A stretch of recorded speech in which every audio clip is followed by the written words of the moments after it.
रोते हुए ज़िद्दी बच्चे किसी को अच्छे लगते हैं क्या?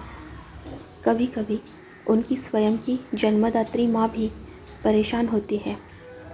वैसे ही परमपिता परमेश्वर भी परेशान होते हैं हमेशा रोने वाले ज़िद्दी भक्तों से। ईश्वर के सामने ज़िद्दी शैतान बच्चे नहीं, आज्ञाकारी मासूम बच्चे ही बन के रहो।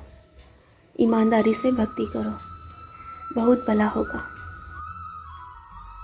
भक्ति पथ पर स्थिर दृढ़ अपने स्थान से विचलित न होने वाला भक्त ईश्वर कृपा से आसमान के तारे भी तोड़ सकता है। संघर्ष करना पड़ता है, लेकिन असंभव कुछ भी नहीं होता।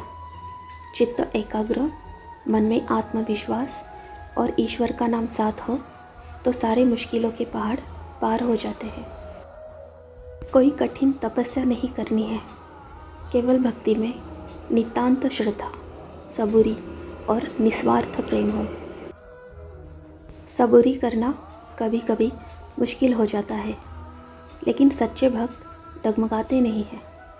जितनी अधिक सबूरी उतनी अधिक मेहरबानियाँ होती हैं। मनुष्य भगवान के दरबार में झोली भरने के लिए शबरी बनकर जाता है और झोली भरते ही उसमें रावण का अहंकार आ जाता है। शबरी ही बन के रहो, रावण नहीं। हितकारी होगा जीवन के साथ भी और जीवन के बाद भी।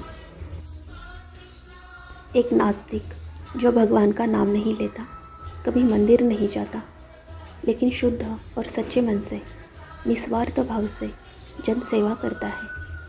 मन वचन कर्म से वह वैसा ही मनुष्य है जैसे मनुष्य की ईश्वर अपेक्षा करते हैं।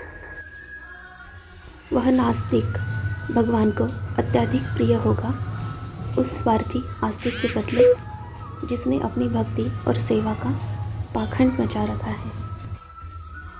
परोपकार करने की प्रेरणा देने वाली वह दिव्य शक्ति, वह दिव्य प्रकाश सबके अंदर मौजूद है। कोई उसे साकार, कोई उसे निराकार और कोई उसे स्वयं के अंदर की शक्ति समझता है।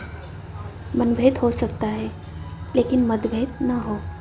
पूरब से जाए या पश्चिम से जाए, अगर मन में सत्य है तो वह दिशा उसी परम दिव्य शक्ति ज्योति में विलीन होगी।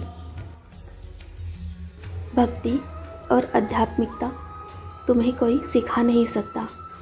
वास्तविक ज्ञानियों का प्रवचन सुनने से भी कोई लाभ नहीं होगा अगर तुम्हारा स्वयं ही तैयार नहीं है।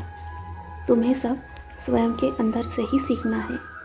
तुम्हारी आत्मा ही तुम्हारी वास्तविक शिक्षक है। अपने स्व को तैयार करें, तभी प्रवचन, भजन, कीर्तन, श्रवण सब अर्थपूर्ण होगा। ग्रंथ ही गुरु है। अपने आप को ग्रंथों से जोड़े, तुम्हारे ज्ञान में वृद्धि होगी। जीवन का अर्थ और सही दिशा मिलेगी, आनंद मिलेगा।